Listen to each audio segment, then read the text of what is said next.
Yo, what's up, world? What's up, world? We back. It's your host, the road the most, Steve-O Stoner, aka FBA Stoner Trap. We out here. We gonna dive right into this video. I was looking this up on TikTok and on I came across it on X too. Some chatter about what's going on with the new Black Panther Party. Now, from my recollection, I'm from Chicago. From my remembrance. It's a whole different breed of guys that's still standing for the Black Panther Party. Fred Hampton's son is still living in the Chicago area, Fred Hampton Jr. So, and he's doing a lot for the community. So, it's one of those things where I see this and I say, if he's not connected with that brother, if he's not connected with Maisha Newton, who's Huey P. Newton's niece, who's still stomping and moving for the community and moving for the Black Panther Party. If he's not connected with any of these people, then is this fake? So we finna dive right into it, and I just want to see what's up. No ICE agent ever run up on me. I guarantee you they won't. I'll put a hole in their chest the size of a window. Safe line repair, safe line replace. That's what's gonna happen. They touch me. When are black people gonna stop fighting for black immigrants who does not respect us and our lineage? America is so desperate for us to get involved in this ICE fight. Yeah, I'm about to show you the Black Panther group, okay, that they presented that's supposed to...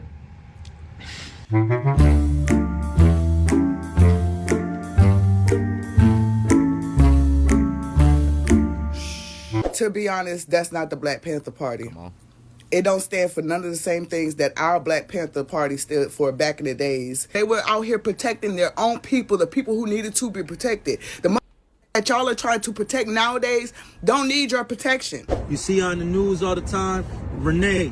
You know, everybody say her name, Renee. Renee. Right? She just got shot in the face by ICE. Say her name. Oh no, we should have knew that was fake then. But let's proceed. I want to. Was made for black women who were constantly, still are, being overlooked in the criminal justice system today. One more thing before I go to bed. Say her name is for black women. Hey, so I'm not trying to be rude at all, but say her name is specifically reserved for black women. Tell you something, I'm not for the co-optation. We're not doing that. Say her name is for black women. This is something that people should not have to come on here and correct. The Black Panthers are a cosplay organization. They get their vest on, you know what I'm saying? They grab a gun and they go out and they march in formation, but they've never actually completed a task for us that we've needed them to complete. I'm not talking about all these little liberal tasks that they be doing, tasks that help everybody. I'm talking about getting things done for us. And during the few moments that we have, wow. We got that. Make sure y'all get to stonertrap.com, get the merch, the music, live streams, and live performances. Let's go. left, we Shout want out to have Diaspora an Theory. off-the-cuff chat between you and me. Chairman Paul Birdsong reporting for Anthem Community Defense Duty. Listen, two things that I need to run by you. Thing number one is, a lot of people are saying that we should not stand up against ICE because we're standing for people that aren't us. And Black Panthers only stand for black people. That is a lie. Huey P. Newton said that we are internationalists and we stand with all oppressed people no matter what color they are. That's the founder of the Black Panther Party that said that. So everybody who's running around talking about Black Panthers don't stand up for people other than black people don't know a damn thing about the Black Panther Party. That's thing number one. Thing number two, the Black Panther Party created something called the Rainbow Coalition, which is a coalition of Hispanics, Asians, whites, and blacks from all over the world working together to fight oppression. Again, Black Panther stood with the Mexicans, stood with the Puerto Ricans and the Dominicans, stood with the Japanese and Vietnamese. We actually, the Black Panthers, did a whole campaign to end the Vietnam War because they... All right, but let me say this, and I don't want to cut the brother message too short, but the Rainbow Coalition was co-opted. Yes, that kind of was the theory in the beginning, but it was really lineage based. It was co-opted later on by Reverend Jesse Jackson in Chicago, and it was pushing like a multiracial interfaith organization, and it was heavy on the Hispanic and Latino, empowering that community, you know, and it still had its roots in the black community as well, but it got founded in like the 1980s. You dig? And if you pay attention to the timeline, that's right after all the revolutionary leaders of the Black Panther Party got killed in the 70s. They got killed all throughout the mid and late 70s. So yeah, man, it's heavy. You got to pay attention with what's going on with the Black Panther Party because it has a history of being co-opted. That's what I'm trying to get at. They stood with Vietnam. So for you guys who are talking all of this gibberish about, oh, you guys aren't following traditions of the original, who do you think our leaders are? Aaron Dixon is an original Black Panther, right? Aaron Dixon is an original Black Panther who walked with Huey Newton. That's our leadership. And Billy J. Brooks, that was Fred Hampton's right-hand man. So you guys you sound stupid, you know, to be honest. You sound like you don't really know what you're talking about. Doing a lot of hooting and hollering and don't really know what you're talking about. If you watch Huey Newton's speech, he specifically says, we are not black nationalists. We are internationalists. And we stand with all oppressed people across the globe, no matter what your ethnicity is. Come on, man. He did y'all say don't know what you're talking about. You telling us what we're supposed to be doing as Black Panthers, and you don't know the first thing about a Black Panther. All power to the people, though. I saw this video. I'm going to play the video so y'all can hear some stuff off this clip because I got some shit to say. So y'all know the Black Panther Party, right? The new and approved Black Panther Party. To be honest, that's not the Black Panther Party. It don't stand for none of the same things that our Black Panther Party stood for back in the days.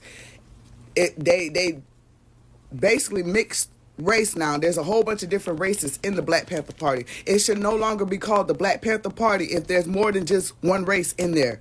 Y'all got Asians, y'all got mixed people. The dude that runs it looks like he's mixed. But listen to this shit here because I totally disagree with everything this man just said.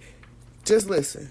Agent ever run up on me, I guarantee you that when I put a hole in their chest the size of a window, safe line repair, safe line replace, that's what's gonna happen. They touch me. Unarmed woman was killed by ICE. If you think he's talking about the white lady. And brutalize the people while we're standing here, fuck around and find out. Our interactions with the police and ICE, and we hold them accountable. Y'all protecting the wrong people. We patrol the community and we hold them accountable. The Black Panther Party for self-defense, we're the same Panther Party from back in the day. No, you're not. More aggressive now, you dig? No, you're not. No, you're not. Because the Black Panther Party back in the days was all black, copper-colored people. Hold on. Let me pause this real quick. The Black Panther Party back in the days was all copper-colored people. They were out here protecting their own people, the people who needed to be protected. The mother that y'all are trying to protect nowadays don't need your protection. The Black Panther Party was never meant for us to protect everybody else. It was meant for us to protect ourselves because they weren't protecting us. So the Black Panther Party today needs to change their name because they're not the Never sue the other driver. I would challenge. And the sister got a lot of points. I would challenge you to use your mind to think about this. Things get co-opted all the time. I'm from the streets. I use an example.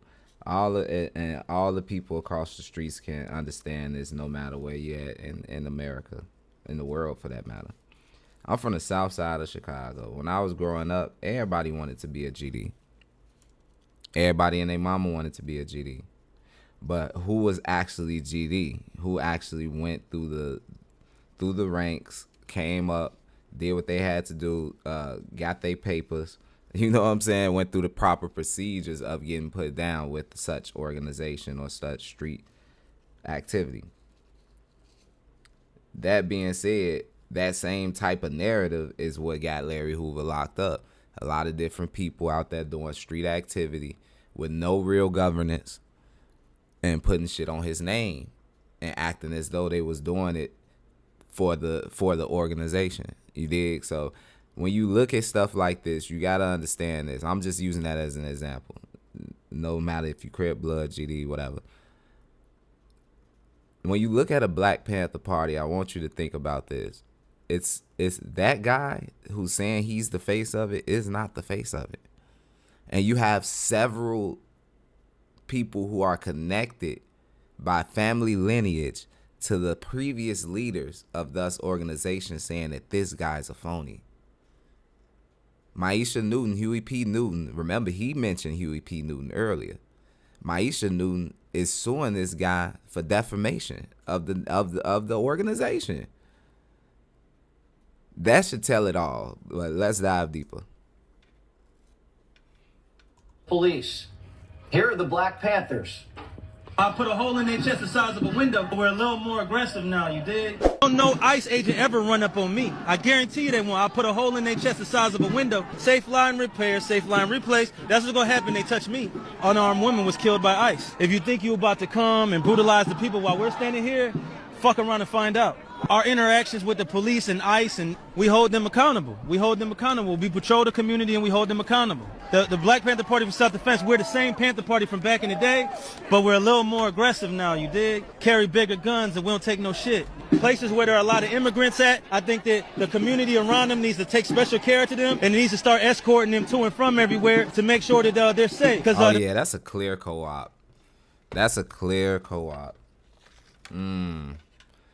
Stomping for immigrants as the Black Panther Party, and we have a lot of issues for the black community here in America. Is crazy. Agents ain't gonna act like that if it's a bunch of people standing outside with assault rifles and shotguns. It's a semi-automatic shotgun. That means them shotgun shells that shoot out of a pump, they shoot them rapidly. If you are gonna legally arm yourself with something bigger than what they got. Those who serve in the public, they should be fearful of the public. They should be fearful that the public is going to be dissatisfied with their job that they're doing, not feeling like they're tyrants, not feeling like they're bullies because they got guns and body armor and walkie-talkies. That makes them immune to whatever the people would do. I think you want to correct the ideology of the pig and the mentality of the slave catcher. You meet them with equal force. All power to the motherfucking people. He done co-opted all the language, so it sounds good to the ear. You get what I'm saying? It sounds good. Just listen to him one more time. Them immune to whatever the people would do. I think you want to correct the ideology of the pig. The ideology of the pig, that's something that Huey P. Newton would have said. That's something that Fred Hampton would have said. He's co-opted the language quite well.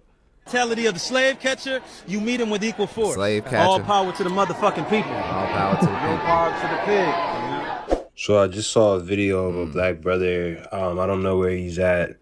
He was heavily armed with an automatic shotgun.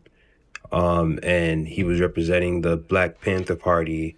And his reason for saying that, pretty much in the video was because ICE killed an unarmed woman, as we all know. And something in my spirit was just like, why, out of all the things that happened since like the 80s, why is the Black Panthers, coming back now because of ICE?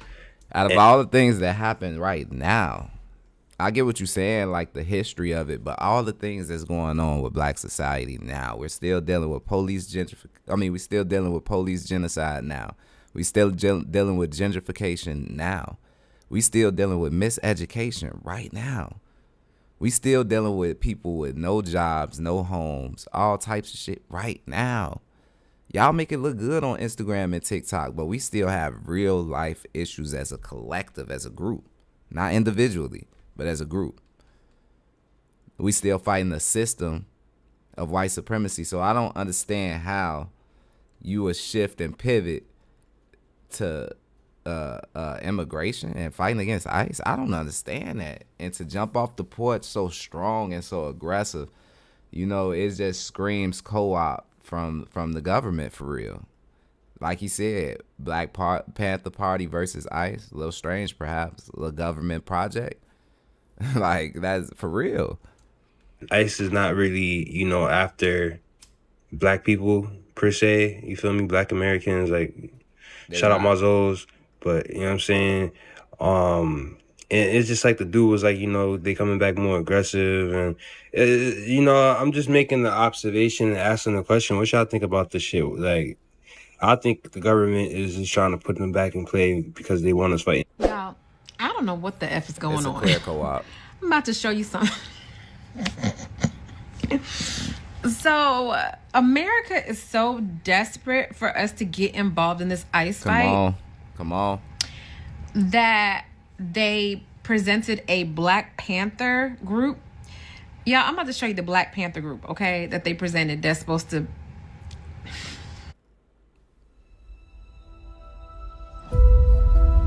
EVE Online is a vast universe, alive with the unrelenting activity and combined history of its players.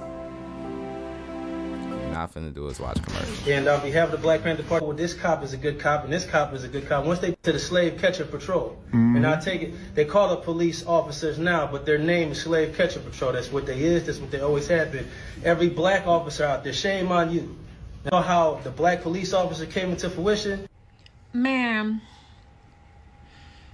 who are these people? Now, before I get into Government it, I agents. appreciate anybody who is trying to stand up for justice, okay? Whether they are pink, red, green, whatever, right? However, what the is this? Power to the people. So this is my thing. I do agree with her. I do. I root for whoever standing for justice. Period. But the thing about it is, everybody has to stand up for themselves and hold their own nuts and be accountable for their community the same way that black folks did. The same way we did this last 400-year struggle throughout slavery, throughout Jim Crow, throughout Reconstruction, throughout Civil Rights era, throughout Revolutionary era, not including this fake-ass Black Panthers, but the real Black Panthers. From the crack era to now, like we still feeling the results of all of that right now. So as a group, we had to fight through all of that. I didn't see immigrants around stomping for black folks during civil rights. Hell, I didn't see them doing it for real, during all of these police genocides. We deal with that. Y'all talking about the letter people or a government agency, the ICE. We fight against FBI, CIA, local PD, state police, killing black folks every day. We don't see none of these immigrant groups stomping for us in those moments. So why the hell should we stomp for them? I know that sounds harsh to the ear when you first hear it, but so be it. I'm Chairman Paul Burton from the Black Panther Party for Self-Defense. I want to address a couple things. Thing number one, I see a lot of people asking why the Black Panthers are going up against ICE for the immigrants. Well, I want to tell you something. The Black Panther Party is not a black nationalist organization. The new Black Panther Party might be. I'm not sure. The Revolutionary Black Panther Party might. You heard that? You heard that? The new Black Panther Party. So he's trying to make it seem as though he's connected to the original Black Panther Party. Now keep that in context, because I told y'all earlier, Maisha Newton, Huey P. Newton, the original member's niece, is suing him for defamation of the organization. Any of these variations of Black Panther parties might be, but the Black Panther Party for Self-Defense, the one that Huey Newton started with Bobby Seale, is an internationalist organization that Huey Newton's niece is suing you. I'm gonna keep saying that. As allies with oppressed people, no matter what their ethnic background is, no matter what their cultural background is. When are black people gonna stop fighting for black immigrants who does not respect us and our lineage? You guys are really out there in Minnesota fighting against ICE agents and shouting against ICE agents for immigrants who are on TikTok every day disrespecting us, saying that we like fried chicken, we have nothing, as if they know every black American in the world. My thing is, I love the fact that the Black Panthers are out there fighting for what they think is right. But do you not understand that these people does not like us? Do you not understand that the Democrats are fighting for immigrants way more than they are fighting for black Americans? That is why most of us now are Republicans. And if you think about it, and if you go back into history, there were black Republicans. You know, the Democrats were the KKK. The black Republicans were anti-slavery. So do your research. I'm not gonna agree with everything everybody say. I don't fight for no political party, left wing, right wing, Republican, Democrat, all branches of the same system of white supremacy. What we have to focus on is standing on lineage business, recognizing and respecting our lineage, and making sure that we replace that system of white supremacy with a system of justice for our people, standing on our lineage. Republican for that reason. No political party is going to fight for that. I just want to make that very clear. Yeah. And just open-ended, any comments you want to give to like my generation, the younger generation, or just any generation. Legally arm yourselves and unify, or else you will die. And I mean that in the literal sense. You see on the news all the time, Renee, you know, everybody say her name, Renee. Renee. Right? She just got shot in the face by ICE, right? This is a real thing, and they're not going to stop. And the more they hurt people and get away with it, the more they're going to get that momentum to keep going. So everybody needs to unify and come together, and everybody needs to arm themselves, right? Because a revolution is in the barrel of a gun, whether you believe it or not. You want to be comfortable and you want to be nice. You don't want no confrontation. Look, Huey P. Newton said it the best. Anybody without a gun is either a slave or they're about to be one. Yeah, this guy is what we in Chicago call a send-off man. Let me explain what a send-off man is.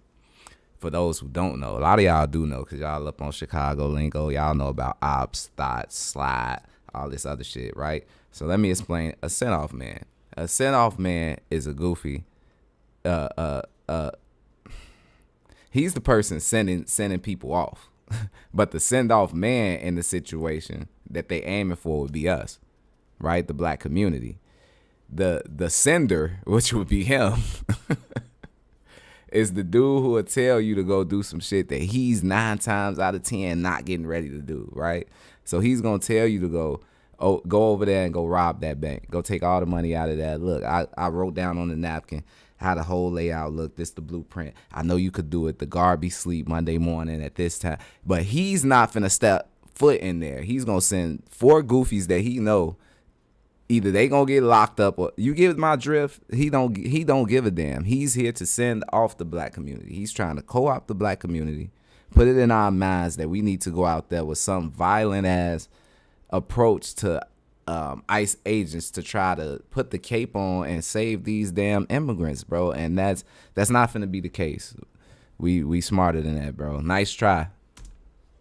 So nice people try, worried about people being scared of him. Huey P. Newton also said this when somebody asked him, "Don't you think the Black Panther Party is scary? Don't you think it's scaring people?" He said, "My people have been the ones afraid. Hey, sister, we got free groceries over here, free hot soup and free clothes." He said, "My people be the one afraid for hundreds of years. So if you saying people scared of us now, that's a compliment. That means we're doing something right. You know what I'm saying? Would you rather be scared of ICE? Would you rather be scared of the slave catcher, the police? Would you rather be scared of the government forces that are working against the people? Or would you rather be them scared to mess with you?" That's for you to choose. That's for you to decide. Unify and arm yourself and keep this mentality all the time. All power to the people. All power. Everyone in the United States is raving right now because the Black Panthers with the self-defense group just came out to the ICE protests with guns, straight up guns strapped up all over them, ready for war pretty much. And everyone that is not black is like, "Oh my God, yeah, the Black Panthers." And like, I've seen a couple black people that are really happy about it, but I don't know if this is just me, but I'm not really that happy about it. I'm just so tired of it having to be us, that it has to always be us. Then we that gotta come always out, come save you know, everybody. to like save the day. Mm-hmm. Because I always will feel like white people should be the ones that are holding their fucking guns. You guys hold guns every day, all year long, in hospitals, in schools, in fucking movie theaters, in concerts. You bring your guns everywhere, except for where it matters. But of course, leave it to the black people. Leave it to the black people who get caught with a water gun at the age of 3 years old and get shot dead by police on their own lawns to go outside with real guns protesting against the most corrupt police in the Western world. Panthers are a cosplay organization. They get their vest on, you know what I'm saying? They grab a gun and they go out and they march in formation, but they've never actually completed a task for us that we've needed them to complete. I'm not talking about all these little liberal tasks that they be doing, tasks that help everybody. I'm talking about getting things done for us. Khalid Muhammad went out and physically fought the KKK in the streets. That's the true. Black Panthers weren't there, and they ain't been there. Don't come to me with this Fred Hampton nonsense. He's also not here. So in between the time that he's been gone and now, what have they been doing? Nothing but cosplaying. The Rainbow Coalition. Let me tell you something about a Rainbow Coalition. Every time black people coalesce to get something done, every time we come together and we're like, yeah, man, put our heads together, we ready to crack, we got to include somebody. And what happens besides us getting watered down? what happens? The movement gets destroyed, infiltrated by feds, and they always come through that pipeline, through the coalition pipeline. Yeah, man. And you know who's responsible for that? The Black Panthers. I don't care who don't like what I'm saying, because you ain't also busting no grapes, so shut up. I'm sick of cosplayers coming out here and acting like they finna do something. Bro snapping. Ain't none of y'all been on real shit since never. Bro snapping. Y'all saw people get beat up on Edmund whatever bridge, and ever since then you just been getting the backs kicked in, and ain't not one of y'all, and the ones who do end up getting locked up. We go to prison. That's where we go, to prison. We get locked up. See this frustration, man. It's like, bro, definitely frustrated. Look, hey, I don't mean to cut his message. Hold on, because he's saying a lot and he hitting a lot of points. And what he's saying, you may not like it, but I want to say this. The Black Panther Party, including Fred Hampton, the real Black Panther Party, not this guy on the left at the bottom with "this is a cosplay" over his face. He may be referring to dude, but the real Black Panther Party, they really did fight white supremacy, even if you want to bring it to a violent level, because they had several shootouts, and you can look this up. They had several blackouts with the police in Chicago. I mean, that's why they changed a lot of our gun laws in Illinois, because of the Black Panther Party throughout the 70s. So, what he's saying, even him throwing Khalid Muhammad in there, that's true. I just read up on the brother and learned about him fighting the KKK, bearing arms. Like, that's real. Even outside of the violent aspect, with the Black Panther Party, they was able to bring something like the free lunch and breakfast program for children, and was able to feed up to 3,000 kids a week at a point. You get what I'm saying? This program became so big amongst the urban cities across America that the U.S. government co-opted that program. The U.S. government didn't have a free breakfast program for their children in school before the Black Panther Party. You get what I'm saying? So they had a lot of things within the community that helped rise us up economically and socially, not only from a violent aspect. So I never knock anything that the Black Panther Party, the real original one, set out the blueprint for. But they did make a lot of mistakes where they was able to get co-opted, the Rainbow Coalition being one of the big ones, and I just broke that down earlier. So bro is very on point with that. So, you know, it's one of those things where when you watch this video, you can take a lot from it and understand and know that they hitting a lot of points, a lot of good points. And it's some stuff that you could be like, maybe I don't agree with that. Of the gate, screaming, ready to move, only to have to fight off hordes of non-brothers and sisters, people who wasn't even connected to the black struggle, who wasn't even connected to black anything. I had to beat all them off with a stick just to have a conversation, just to have a solo conversation with another black person. Every time we get ready to start with Khalid Muhammad again, what'd he say?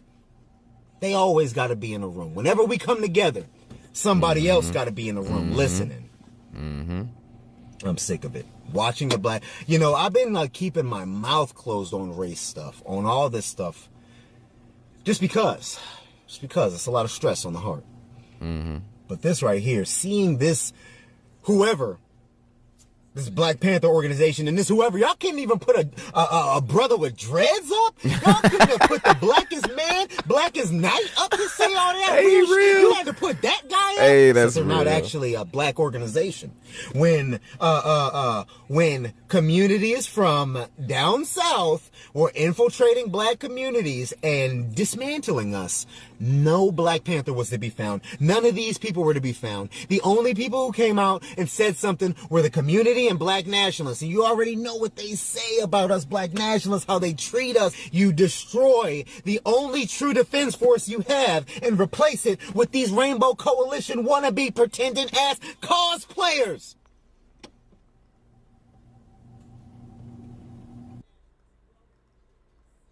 How do products get from factories to your front door? It's real.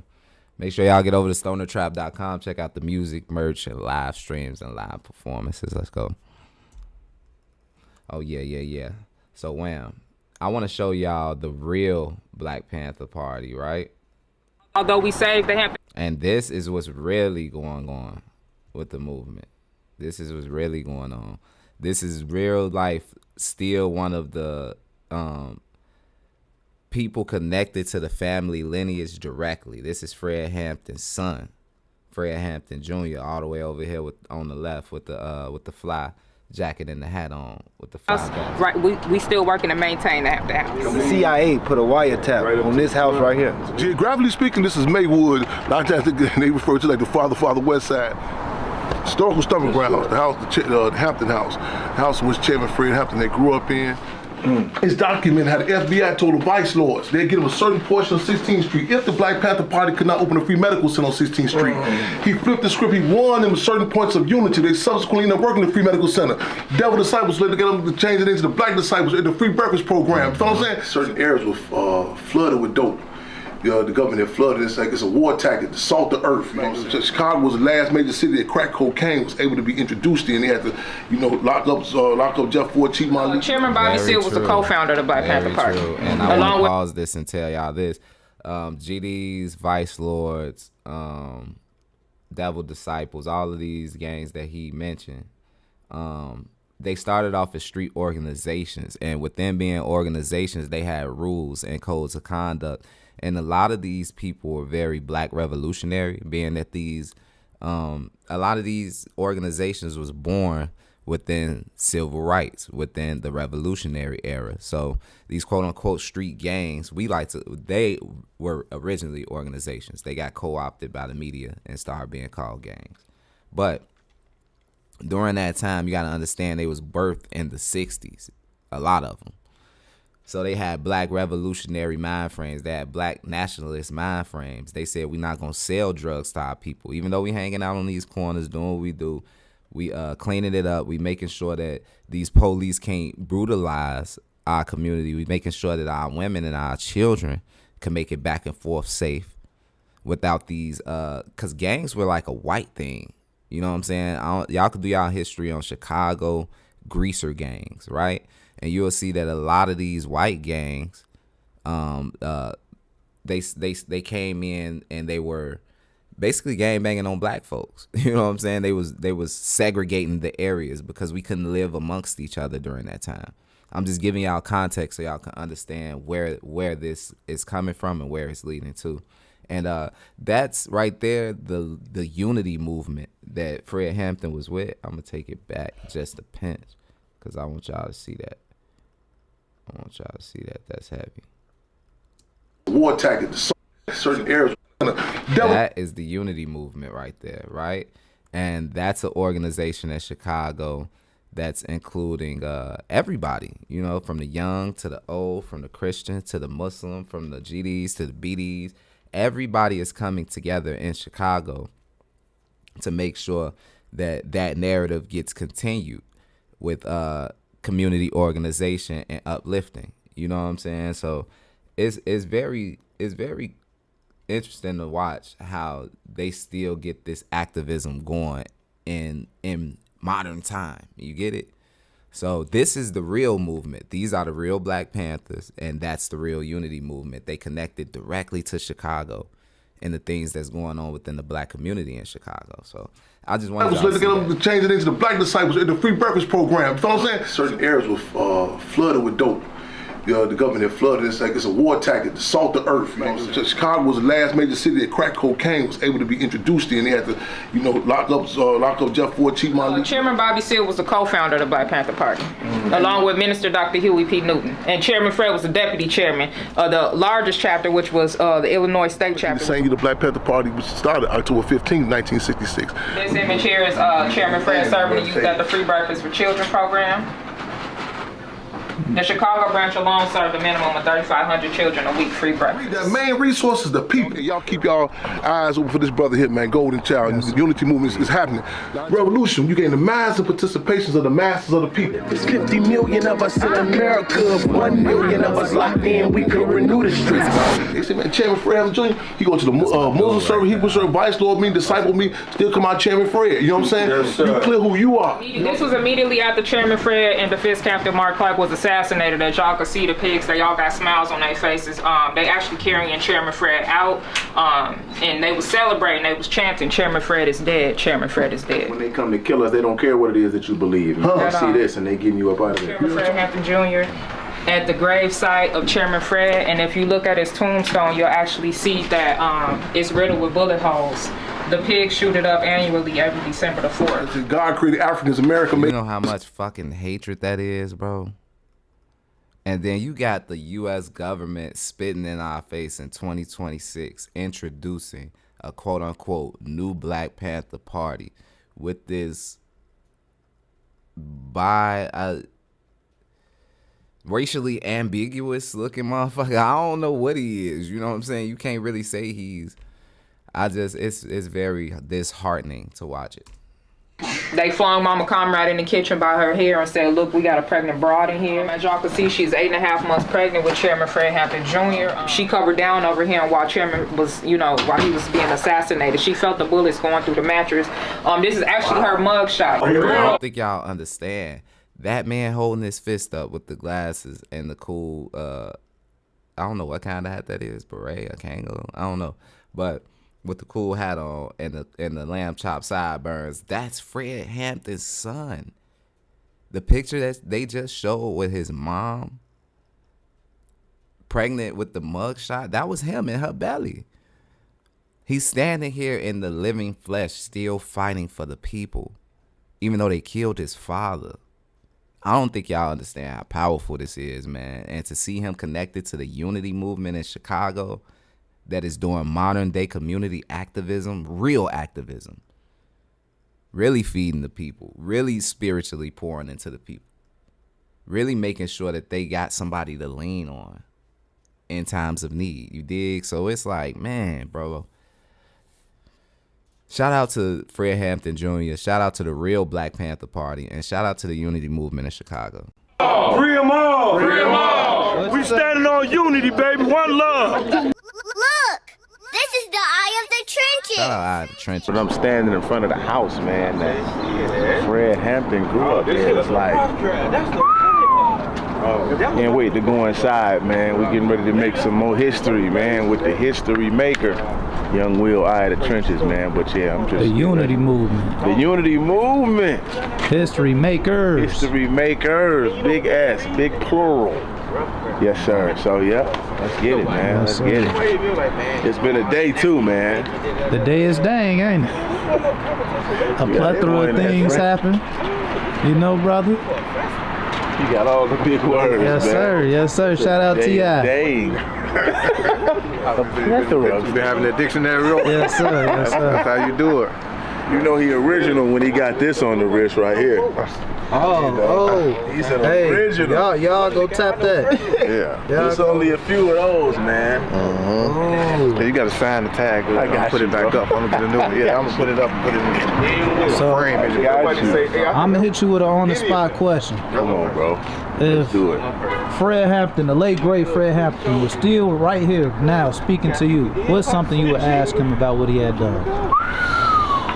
Man, bro, I remember having a conversation with Father Flager, and he talked about the phenomenal organizing ability of Fred Hampton, and he said like he really hasn't seen anybody that can match his ability to organize, urban communities and bring people together. So I really would ask him about his tactics and his strategies and his methods, considering, that we walking down a similar path right now. And when he said that to me, Father Flager, man, it really charged me up, man, because I really wanted to take that baton, man, and take it to the next level in terms of what we able to do, organizing our people on this grassroots level. So yeah, that's probably what I ask him, like, what's your methodology, what's your tactics, how do you go about entering, uncharted territory and things of that sort. So That being said, this his son calling, man. Absolutely.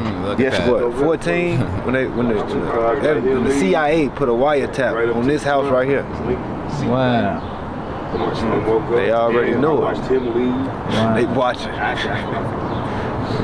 They say history best rewards the researcher, man. So, you know, when you study history like this and, you know, you walk down the path that we walking down, you know, in terms of organizing our people, you know, in our communities, we can't take it lightly, you know. If the CIA and the feds came for brothers like him, we can't put it past ourselves that they wouldn't come for brothers like us. So just learning as much as we can, soaking up the history so that we can avoid falling in the traps that, you know, our ancestors fell into. Well, good to meet you too. First door to your left. History. I know we're getting that lesson today, man.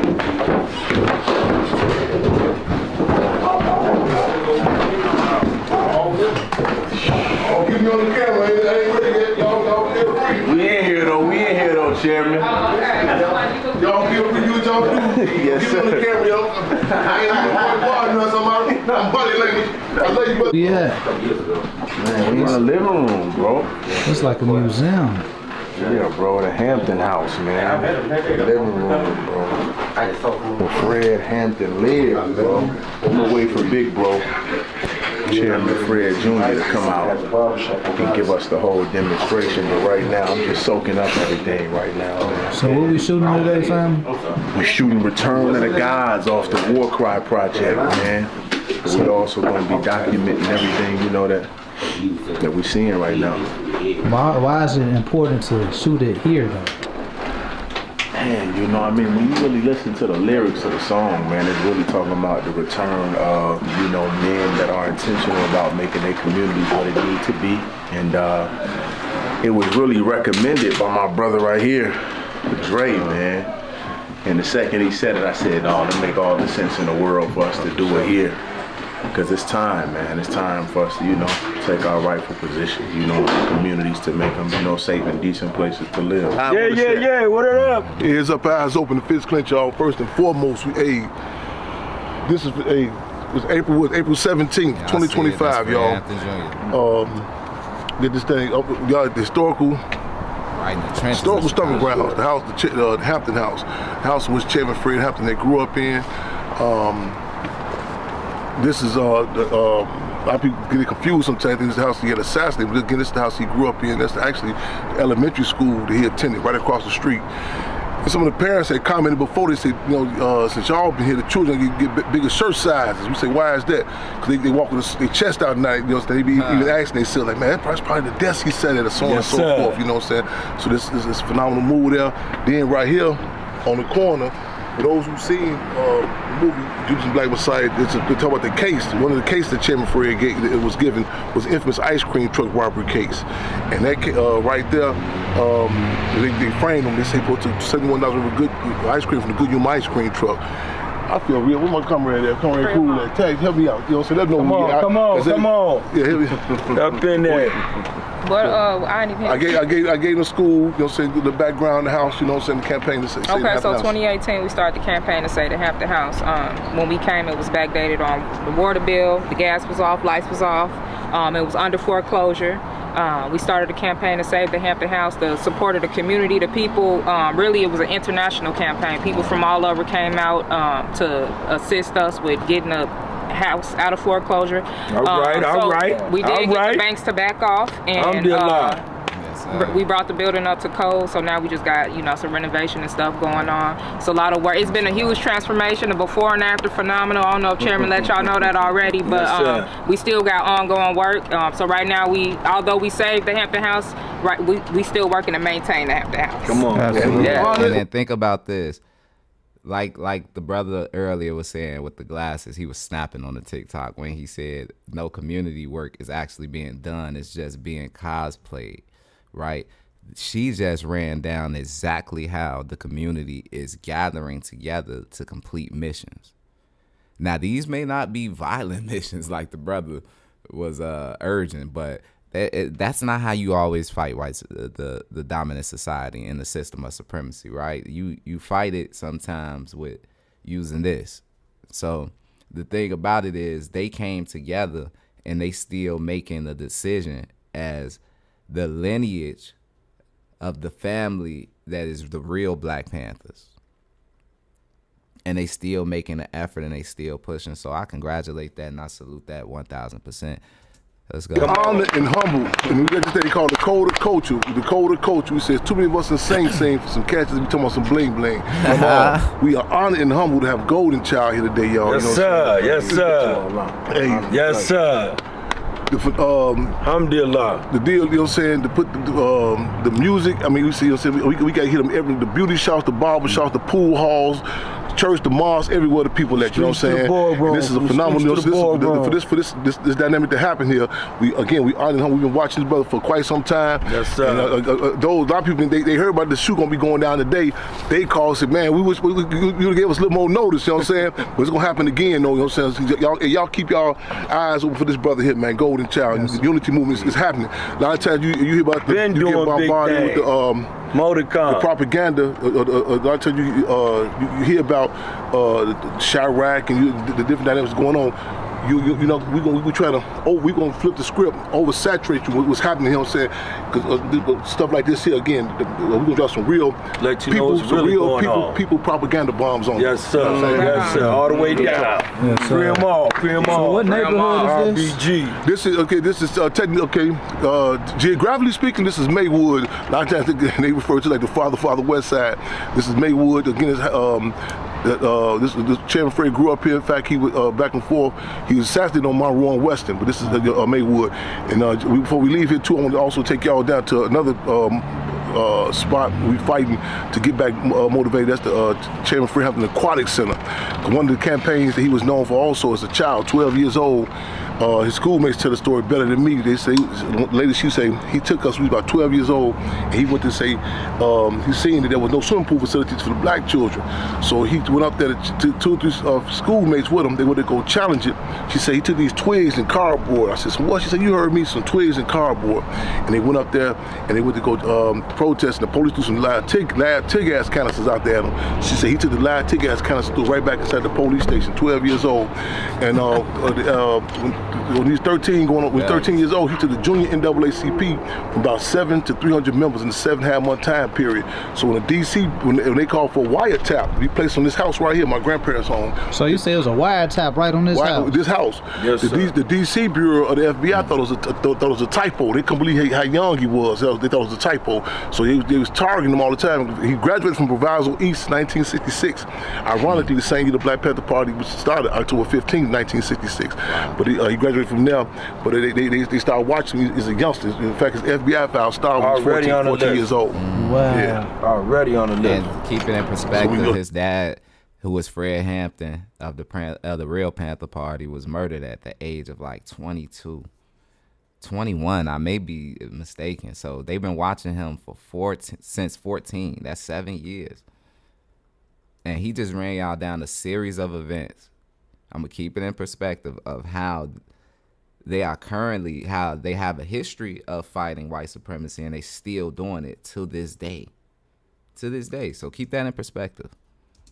We honored and humbled, you know what I'm saying? This is a major move, and on the spread, I get my phone, drop a couple of social media drops to let people know, you know what I'm saying? Because I know a lot of times we go through battle fatigue, it can be also demoralizing. Yes, sir. Well, you know, they show you the images, you know what I'm saying? The music or the slop hop that they hit out people with, the slop hop. You know what I'm saying? Hey, this young brother here is flipping the script, man. Talking loud and saying nothing. Flipping the script. It's talking loud and saying nothing. One of the young brothers, a part of the movement, said, man, return of the gods, man. It's imperative that you do that at the Hampton House. He shot the idea out there at me. And when I listen to the song and when I know what it is, you know that this holy ground represents, and I know what it is that Chairman Fred Hampton Jr. is still doing in the community. I said it only makes sense, man, to bring this strength together and show the world that regardless of age, regardless of creed, regardless of class, regardless of our personal different beliefs and petty differences that some of us may have in our community, it's important for the young to come together with the older, and it's important for us to bridge the gap between the young and the old so that we can go into the future stronger, more powerful, and more impactful. So I'm ready, man. I'm ready to rock and roll. It's a whole lot of power out here right now, man, and free them all, man. Free them all. And this is the thing. Look at the crowd out there, right? They ain't said nothing about ICE. They ain't mentioned nothing about saving the immigrants. They ain't mentioned nothing about violent intentions, coming with guns. They didn't mention none of that. This is the real Black Panther Party. That's the unity movement connected to them in Chicago, doing good, clean, honest work for the community. You dig? And don't get it twisted. If you ever come at these people with violence, I'm pretty sure they have mechanisms of defense. You dig? So we'll leave it at that. And we gonna keep rolling through this joint because it's nice. Yes, indeed. Big unity too, brother. Big unity. Big unity. Yes, sir. Big unity. Yes, sir. Look, born for everything that I'm doing. Just know I know that. The devil want me off of my post, but I'ma hold that. They think they know me just cause they follow me on the gram. I got a side to put the fear of God in you, but I don't show that. They don't know the route, but our power and our unity. I know everybody ain't gonna come together, that ain't new to me. But if it's 50 million of us in America, if 1 million of us locked in, we could renew the streets. Look, I love my brothers, I don't do the beef. Just cause we don't see eye to eye don't mean I want you to bleed. Pray my generation don't let religion divide us. Enemy will kill us both and don't care about what me or you believe. Return to the God, I got soldiers with me. Let's get ready. What?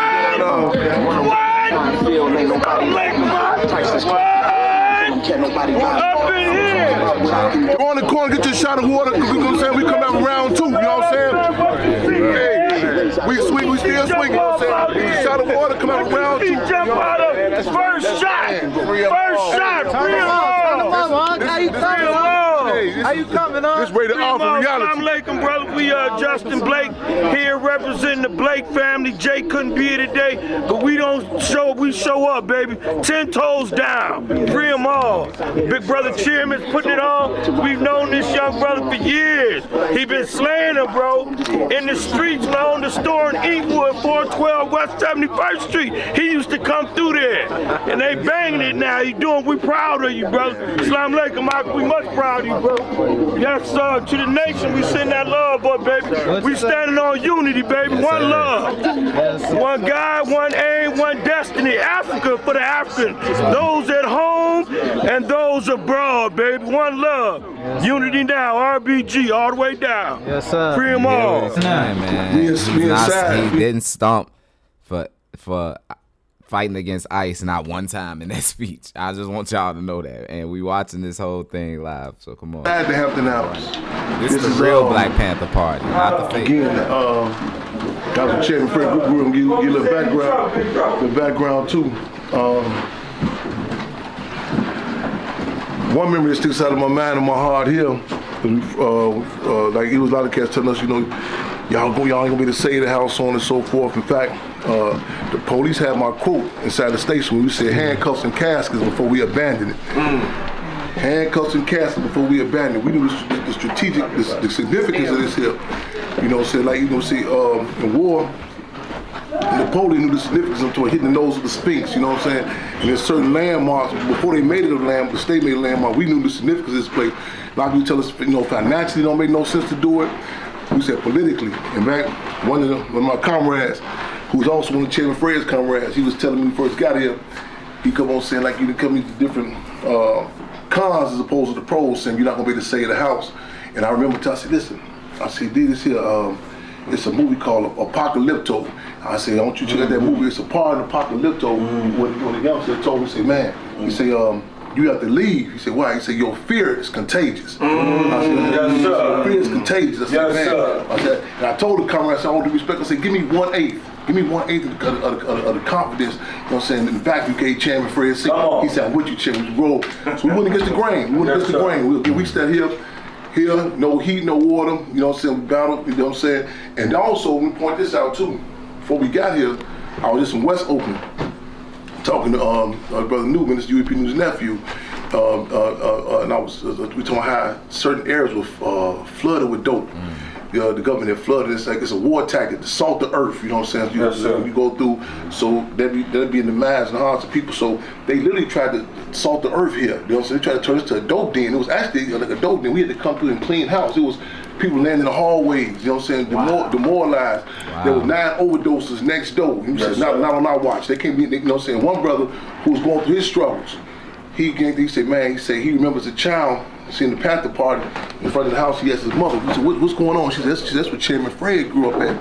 He said, it's stuck in his mind. I said, brother, you that stuck with you, right? He said, yeah. I said, how would it feel if children seeing the image of people, you know what I'm saying, getting high? You know what I'm saying, demoralized, you know what I'm saying, struggling about dope. And he said, you're right, it can't happen. So we got to recognize significance, you know what I'm saying? It's how inspiring, you know what I'm saying? Like, you know, this is Chicago. Yeah. How people say what's some significance of it? It's like it's a city of structure amongst other things. You know what I'm saying? All those been destabilized to a point, but it's, you know what I'm saying, it's certain dynamics. Like Chicago was the last major city that crack cocaine was able to be introduced in. They had to, you know, lock up Jeff Ford, Chief Malik, Fluky Stokes, come on, murder, all this. But you see different dynamics. The structure, you know what I'm saying? Like it's certain, you see that crescent, that star, you know, people don't have to know what side they know where to go in Chicago, you know what I'm saying? Mars, there's certain terms you use. And that's one of America's policies is to create chaos and then restore order. Create chaos, then restore order. So again, this is a significant move. We went against the grain with it. In fact, we had some discussions here before the movie came out. Ryan Coogler sat right there. Wow, he said Ryan Coogler sat right there. Ryan Coogler is the director of that movie Sinners. That was the best movie of 2025, award winning. He sat right there in the real Black Panther house that they saved as a community, came together, put their money together. This is the same house that Fred Hampton was murdered in. This is so powerful just watching this, man. They just shot a music video in here with the Unity movement in Chicago. This is crazy. And they said Ryan Coogler sat right there in that chair. 8 to 10 hours. We sat right here. Brother Jesse X with the Nation. Yes, sir. He had drove them over here. We sat at Hitman, and we was sitting the first time we talked. So we really was not with it initially. So we was back and forth. What's gonna happen with the movie? So we sat here for 8 to 10 hours, back and forth. And I said, our next movie, I go to my office. You know, and they said, okay, well, I said, streets. That's my office, the streets. Yes, sir. I said, Google. Yes, sir. Google the worst neighborhood of Chicago, right? That happened to be right then. And let's go. They Googled it, and happened to be 11 murders on Madison and Keeler. Sure. So I said, it's about 3 in the morning. I said, that's what it is. So the word come down, I said, studio, so they ain't gonna allow the studio, so they can't go. I said, no, this gotta happen. Man, we went on that corner, and hey, I like what Richard Pryor say. He was a peopleologist. I like that term.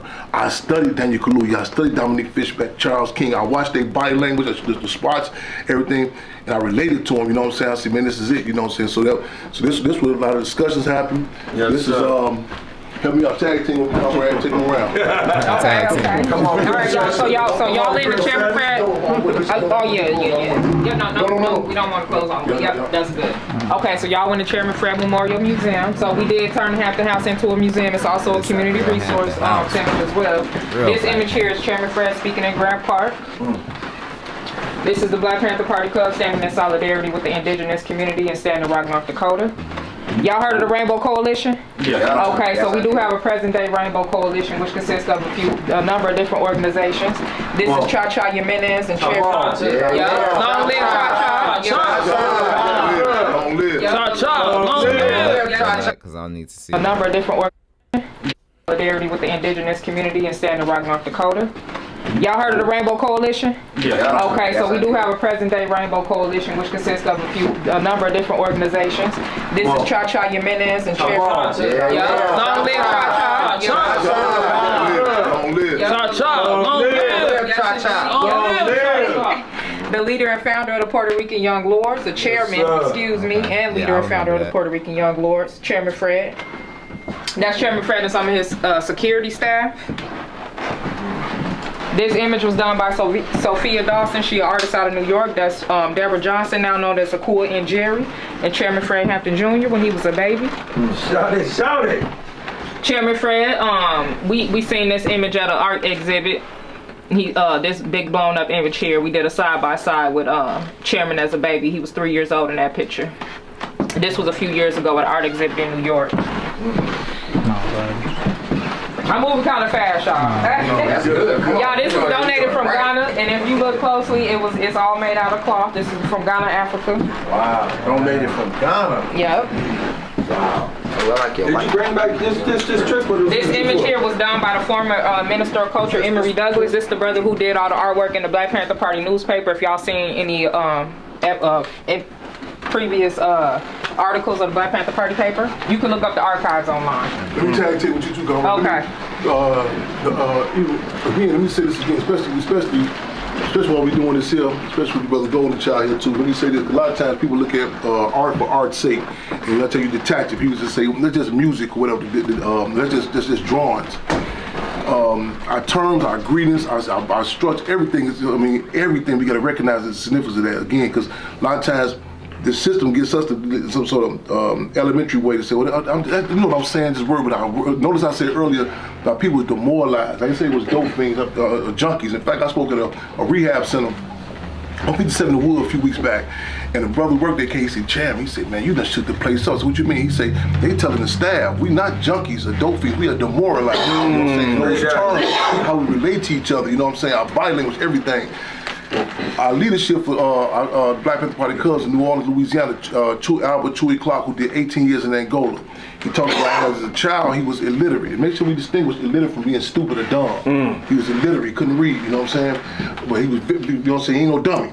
He talked about how the Panther paper was the artwork. You know what I'm saying? How the depictions about Minister of Culture, how he learned different dynamics about the politics, about the health care program, so on and so forth. So even so, I want to reiterate that this is a hell of a move we're doing. You know what I'm saying? And the music, all this. A lot of times we get caught up in this thing. It's just music, but again, but this is the art, the culture is extremely important. I just want to point that out. Also, this picture, y'all see this picture? My mother's holding the child. We was on a run at that time. The grand jury was trying to talk to the surviving members of the party after the December 4th assassination. And Chairman Fred and Defense Captain Mark Clark was assassinated December 4th, 1969, and that wasn't the end move. They came through, I mentioned earlier about salt in the earth.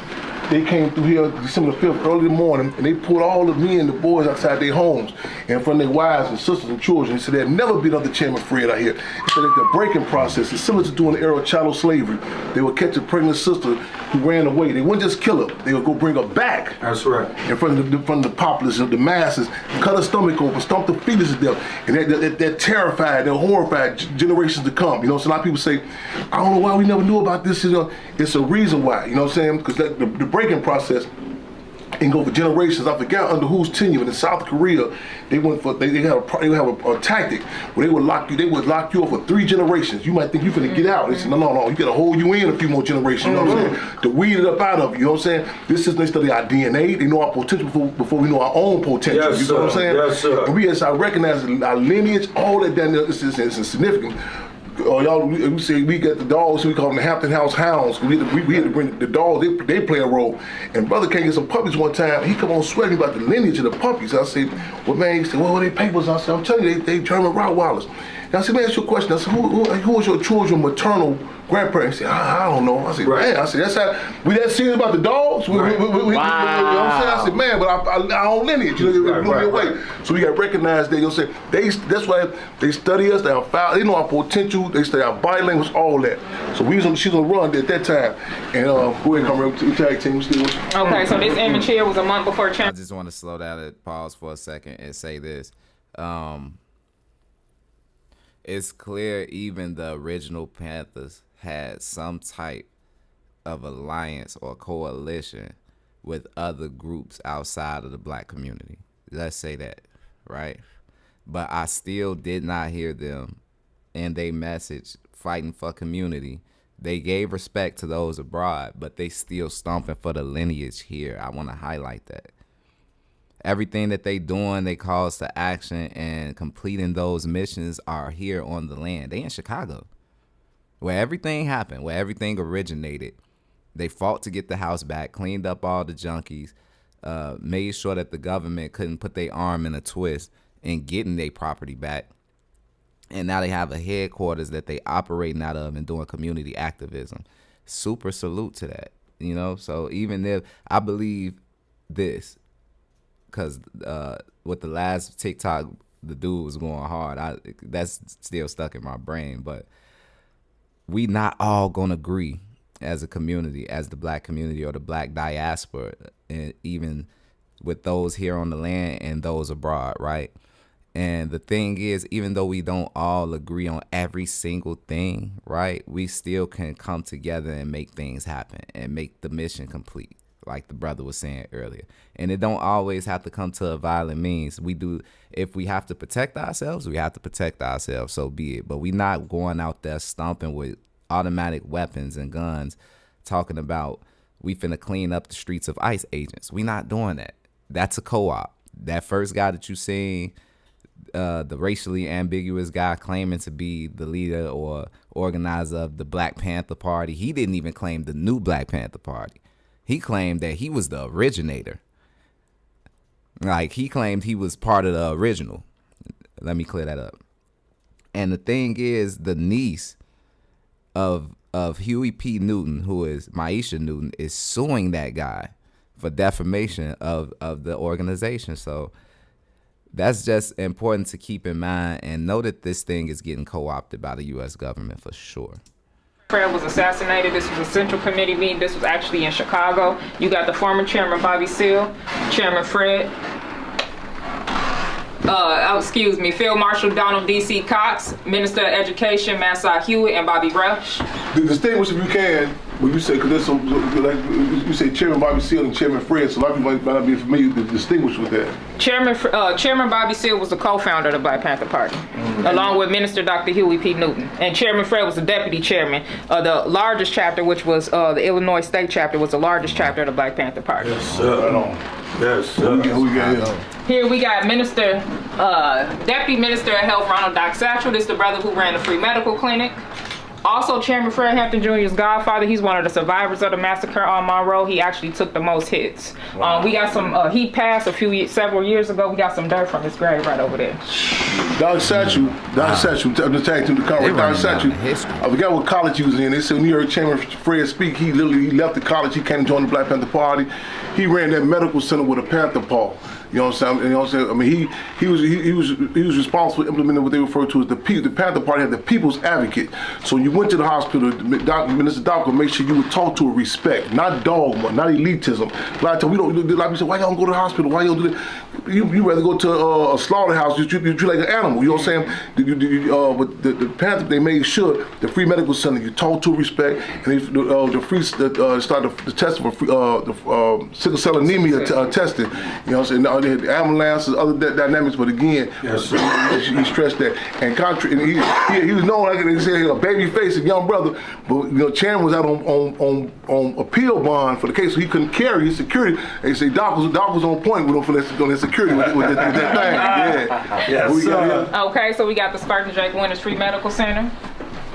Y'all seen Judas and the Black Messiah? Yes. Okay, good. So Spartan Jake Winters, he was also depicted in the movie as well. He was a comrade that was assassinated shortly before Chairman Fred and Defense Captain Mark Clark. He was assassinated November 13, 1969. This is the medical center that Chairman Fred wanted to name in honor of Spartan Jake. And that's what Chairman Fred actually wanted my name to be. That's what, so it'll be my middle name, but that's you want to be named after Jake. This next image over here, y'all. Jake Winters, yes. This was immediately after Chairman Fred and Defense Captain Mark Clark was assassinated. As y'all can see, the pigs, they all got smiles on their faces. They actually carrying Chairman Fred out, and they was celebrating. They was chanting, "Chairman Fred is dead. Chairman Fred is dead." This very popular image here. Even think about that. Even in the disrespect, the brother was so powerful. They giving respect by calling him chairman. Even though you just killed them and trying to be disrespectful, you just RIP'd them and you trying to be disrespectful, you still called him chairman. You didn't say that nigga Fred dead. I hate to be so dogmatic, but that's for real. Chairman Bobby Seale and the visionary, the Fred. Minister of Defense, Minister Dr. Huey P. Newton, the founder of the Black Panther Party. Chairman Fred Hampton Jr. during the street sign campaign, which is going to be kicked off very soon. Yeah. We're going to stick with me on this. I want to make officially invite y'all too. Y'all in scoop. This was 2004. We fought that a street name after Chairman Fred Monroe and Weston. They fought us on that. So this week going back for it again. And August 30th, so we're going to get that street set up there this time. We also going to implement a tactic style move too. We're going to start turning August 30th, turn the water black. Like an Irish turn the water green on St. Patrick's Day, we're going to start turning the water black August 30th. This also, this is young brother on the street. They know Big Long, Lawrence Lee. I politicized him in the joint. You know what I'm saying? Hello, young brother. This is Minister of Defense Huey P. Newton was in Cuba in political exile. And that's because we youngster. We're gonna get this back in the front. Okay, come ready, we rolling. Okay, I'm gonna bring y'all in this room over here. So this image here, excuse me. This image here is members of the Illinois State Chapter. This image here is Chairman Fred serving the youth at the Free Breakfast for Children program. Wow. The Chicago branch alone served a minimum of 3,500 children a week free breakfast. And I said 3,000. 3,500 kids a week free breakfast. Because there was no system by the U.S. government like today, because that got co-opted by the work that the Black Panthers put in. You dig? So. You said 3,500? Yes, a minimum of 3,500 children a week. This article is in respect to Defense Captain Mark Clark. It basically details that his family wasn't notified of his passing. And we just did an event recently in Minnesota. Chairman was a keynote speaker, and he played a clip of Field Marshal George Jackson, his mother, and she also mentioned how she wasn't notified of Field Marshal George Jackson's death as well. He was assassinated in a concentration camp. This image up here is Chairman Fred Hampton Jr. at the grave site of Chairman Fred, and if you look at his tombstone, you'll actually see that it's riddled with bullet holes. The pigs shoot it up annually every December the 4th. So we do have a number of major dates, and one of them is Father's Day, and we go down to Haynesville, Louisiana, where he's buried at, to check on his grave. We put a bulletproof casing, not a cover on it. Yes. We had some internal struggles on how to deal with that. A lot of people was like, man, just replace the tombstone. In fact, Lil Bobby Hutton, I don't know if y'all familiar with who Lil Bobby Hutton is. Lil Bobby Hutton was one of the first members of the Black Panther Party to get assassinated. He was assassinated April 6, 1968, 2 days after Dr. King was assassinated. Lil Bobby Hutton's niece was saying, we need to get the whole thing read. I said, no, I think we need to do the Emmett Till tactic. Because a lot of times the problem is we keep on sweeping stuff under the rug. That's right. So let the world see it. You know what I'm saying? Like why they still coming up and they don't have to tweet it. They don't have to do no Twitter or no X. They ain't got to do no social media. They know like clockwork to be down there. Certain things with us, so we had to start knowing, like how the birds know to go south. It's certain dates to stick in our minds, certain terms. You know what I'm saying? It's be automatic with us. You know what I'm saying? Again, that structure we had that we have, they come and they stabilize us. You know what I'm saying? But it's certain things, so we don't need social media to know certain dates to lock in on us. You know what I'm saying? To this day, they still go down. To this day, they go down there. Yeah. That is crazy, dog. Just think about how calculated that is of hatred in the mind of the person doing it. You dig? Like every December 4th, you make sure that you go down to the gravesite of a man that y'all already killed using the system. Chicago police unalived Fred Hampton. And y'all make sure that y'all go to this man's gravesite that's not in Chicago. It's all the way at the bottom of the map in Louisiana. So I don't know if CPD going down there. I don't know if the local police or a local YT supremacist is down there and they just upset and they that convicted by this man's spirit, even though he's gone, that they want to shoot his grave up. That is insane, man. This day, yes indeed. That's December 4th? December 4th. We go down there every June Father's Day. We do a big trip down there. Yeah, we go trucks down there and everything. So we got like a casing, a bulletproof casing or whatever. We done heard some stuff to ricochet back, we get that over there now. Yeah. Wow. I got a question. How did you all what was that last part? Bulletproof casing or whatever. We done heard some stuff to ricochet back, we get that over there now. Yeah. So they've been shooting at it and ricocheting back. Or how did the party generate the capital to feed that many people per week? Great question. Chairman Fred, one of his speeches, he said nothing should be in the black community. Nothing should be in the black community that does not meet the needs of the black community. And let me be very clear. See, and it's important that the terms, because the politics of it. Because a lot of times you say, okay, what you mean? Are you sweating the business and so on and so forth? Say no extortion thing. You know what I'm saying? See, the politics of that's important. And you gotta. That's the Panther becoming the Panther Party. You have to go through 6 weeks of political education. So there's resources that's in our community. And the deal is, once you up the ante, you'll be surprised what can happen. Richard Pryor talked about how New Year's Eve, I think 68, 69, he came and he said when he met Chairman Fred, he was honored. He said, man, he donated to the breakfast program. Nipsey Russell, the comedian Nipsey Russell, he done this whole, he kind of embellished it. Nipsey Russell talk about, he say, here come this lady, she's 7.5 months pregnant. She walking in, she got these bullet bandoliers across her chest. He said, she walked up to me, because my mother was on the finance committee under the leadership of Lieutenant Barbara Sankey. And they, so they would go out and talk to different entertainers, artists, so on and so forth, how to support the work that's going on. So he tell me, I ain't giving nobody no money for no guns. This Nipsey Russell. I don't know if y'all the Wiz, Nipsey Russell. Yeah. So he say, but the next day, he said, I ain't got no money for no money for no gun. He said, I put that envelope under the door for the free breakfast program. Any other community, you know what I'm saying? You go back to man, you look at Justin Timberlake and they respect the community. It's a community, you know what I'm saying? Resources there. But the situation in our community, which is so destabilized, I just was watching some footage about Burkina Faso with Captain Ibrahim Traore, and he was talking about like just when you stand up, it's so much resources over there. He said before they got the French up out of there, they was bombarded with propaganda saying this is the most poorest country in the world. It's nothing. He said when you asked them to leave, they didn't want to go. So it must be something to this. So it's resources in our community. You know what I'm saying? You be surprised when you up the ante. I'm talking about everybody. Again, it's a reciprocal relationship. Man, it was a climate. It was a climate. This is no slight on, you know what I'm saying, but it was a climate where the people wasn't fighting to get an athlete a job. It was a climate where you have Muhammad Ali say, how can I stand in solidarity with you, the people? You know what I'm saying? It's a climate where James Brown had a whole totally different song planned at first. It was people like H.R. Brown, I know this man with Jimmy Alameen, who literally drove down and said, man, you better go back to the studio with that guy. But she upped the ante. We came back out saying, I'm black and I'm proud. Yes, you know what I'm saying? It was see, that's the difference between a war and a revolution. A war, you have your respective armies. You know, so you suit up and you boot up and you get out and get out. That's one thing. Not to take away from that. Yeah. Revolution, you gain the massive participations of the masses of the people. You know what I'm saying? I'm talking about people involved in it. At some point, Chairman Fred gave this example. He said, with these 2 sisters in front of the free breakfast program, the police pull up on them, say, hey, are you for capitalism? So say, no, Chairman Fred said, that's not cool. The police said, what about socialism? So you know what, I really can't debate. I'm not killing words and terms. Then the police said, well, what about this free breakfast program?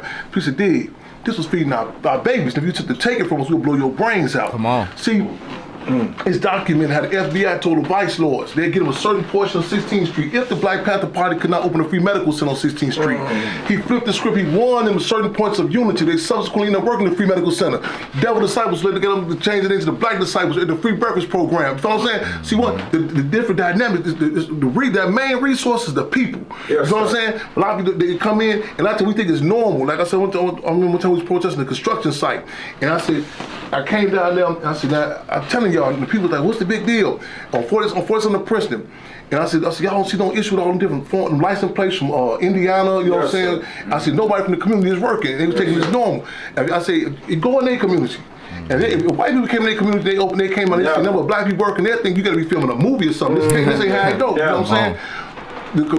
Our community, again, up the ante, and I'll say all the different dynamics, you know what I'm saying, whether it be entertainers, artists, so on and so forth, some point of unity with the struggle. Yes, that's what it was. It's a revolutionary climate. Even the government said, I quote them, because a lot of times people don't believe nothing is a fact, that you say the government said it or the white man said it. They said when the Black Panther Party, this era, this period of time, it was a record load they call black on black crime. You know what I'm saying? And this is, I'm glad you pointed out earlier. This is, don't have this like this.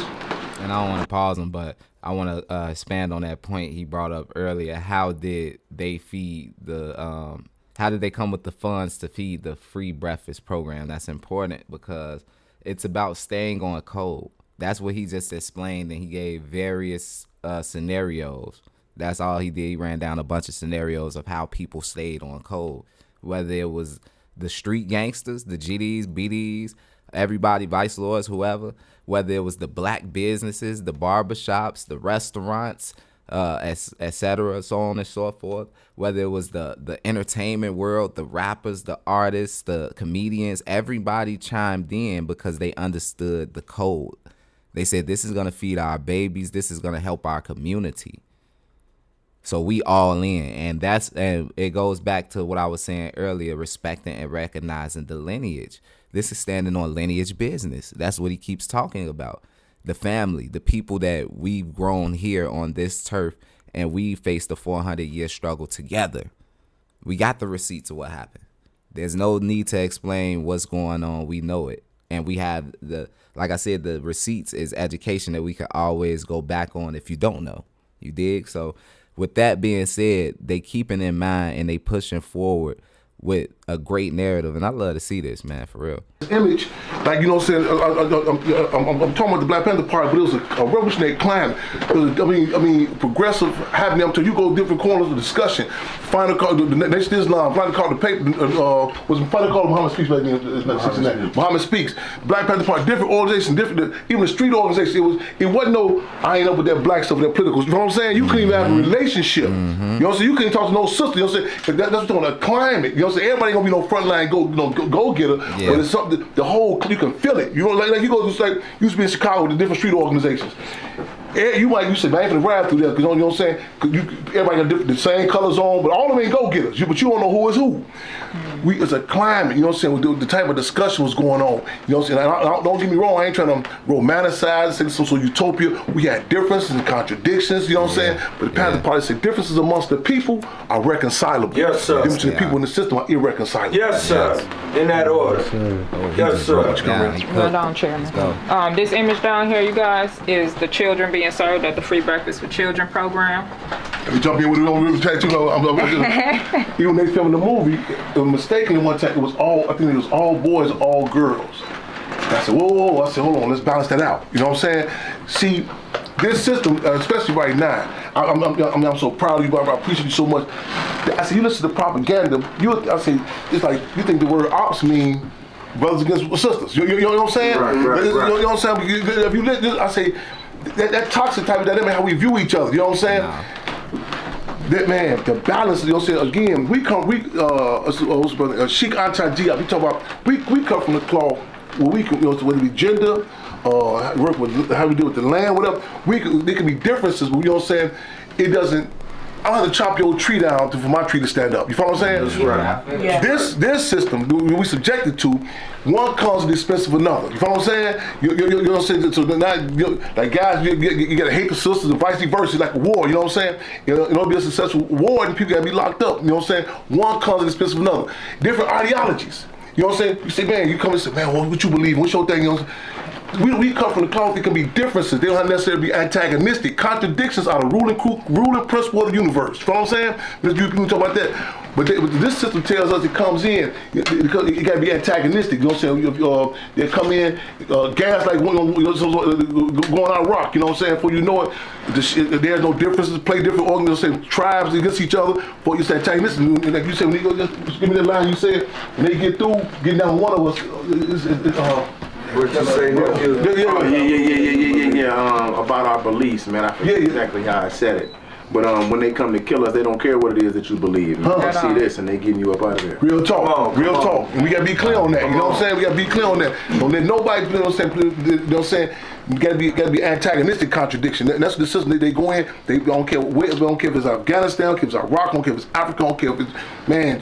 There's an old saying. The old saying is that God created Africans, America made niggas. You know what I'm saying? And they come through and they I know it sounds cliche and you say divide and conquer, but that's a real deal tactic. You know what I'm saying? Once you conquer and you clear who you are, you can deal with different dynamics. You know what I'm saying? Right. People say, man, how y'all work with different nationalities? You clear who you are. It's a joke they make about me in prison to this day. They say, man, Chairman Fred Hampton Jr., he go to the Muslim service, Hebrew service, vice lord me, disciple me, still come out Chairman Fred. You know what I'm saying? Yes, you clear who you are. You know what I'm saying? You know, it's an orphan horse is the most difficult horse to raise. You know what I'm saying? And we got to recognize who we are. You know what I'm saying? Our good, our bad, our difference. You know what I'm saying? We all get contradictions.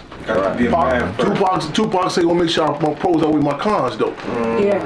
Yes, you know, sir. we all get contradictions. You know what I'm saying? Because they're a player for that. You know what I'm saying? They come. I tell you, it said like when they kill someone in our community.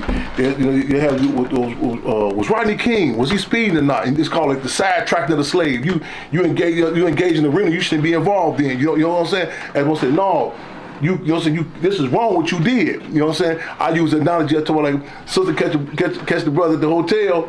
She said, man, you doing in the hotel with sister? He flipped the script on her, like, what you doing riding around with Sheila? You know what I'm saying? So now the script being flipped on her. You know what I'm saying? Yeah. This system will try to flip the script on us as a people. You know what I'm saying? To say, man, was you in the gang, so on and so forth. Whatever difference we got amongst us, we'll deal with it as a people. That's right. Yes, sir. Detroit, yes, sir. When they killed Malice Green, it's case Malice Green, Detroit. When they killed Malice Green, they came out and said he was half cocaine and crack. People said, we don't care if he's half heroin. Don't convict them police, see him get out of this. That's right. Don't get it wrong, we still got to deal with contradictions. You know what I'm saying? So I grew up with some cats.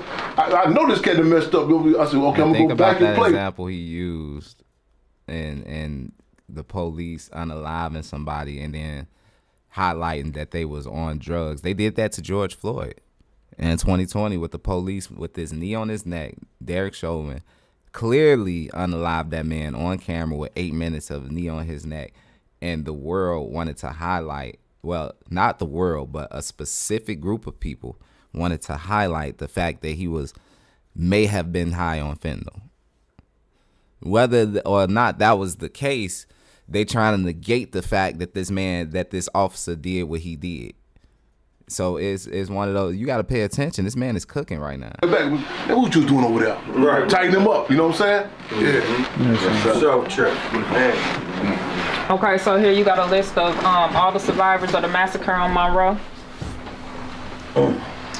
A list of the fallen comrades of the Illinois State Chapter. So the Illinois had a number of chapters. A number of branches. Illinois was a state chapter, and then Chicago was a branch. The 5th Captain Mark Clark was out of the Peoria branch, and there were other branches as well. All the survivors you see they were all locked up after Chairman Fred and the 5th Captain Mark Clark was assassinated on bogus charges, attempted murder, and a number of other charges in which they was eventually acquitted for. This the Black Panther Party Cub logo. It's been updated over the years, but this is our Black Panther Party Cub logo. And for those of y'all who don't know, we are an international revolutionary organization carrying on the legacy of the Black Panther Party. We got chapters throughout the country, chapter in France, and our largest chapter is in Brazil. This image up here is the Minister of Defense, once again, the visionary Minister Dr. Huey P. Newton. That's important to highlight that she just said the Cubs. So that literally means that they are the children of the original Black Panther. So this is the party that is leading the narrative and actually doing community activism and helping the community, not stomping against ICE immigrants, ICE agents for the cause of immigration, where that's not what's going on. I just want to make it very clear. And I wanted to show y'all the work and the history behind the real Black Panther Party. Just to debunk all of this new Black Panther Party, I may have to rename this video and just name it "Is the Black Panther Party Getting Remixed?" because this is all the lineage of the real Black Panther Party right here that you see in Fred Hampton Jr. I was gonna dig a bit into what's going on with the niece, but I don't want to over drag the video. So we'll get into another one next time. I appreciate y'all sliding through. Make sure that y'all go to stonertrap.com. Check out the music, the merch, live streams, and live performances. Let's go. I'm still a one, still a one, still a one. I'm still a one, still the one, still the one. I'm still the one, I'm still the one. Yeah, I'm still the one. Roll this blunt in 2 seconds with no rush. I count this paper, use my thumb before you blink, won't get a cut. I'm still the one, not the two. I thought you knew just where I'm from. Out the south side of the slums, they won't give a nigga crumbs. Still the one, I'm still the one. I'm still the one, still the one, still the one. Yeah, I'm still the one. I'm still the one. I don't feel what's to come. I'd rather light a split for some. Light a J, them problems kept coming, but we seen brighter days. Occupation, stoner be trapping, so ain't that much to say. A lot of hate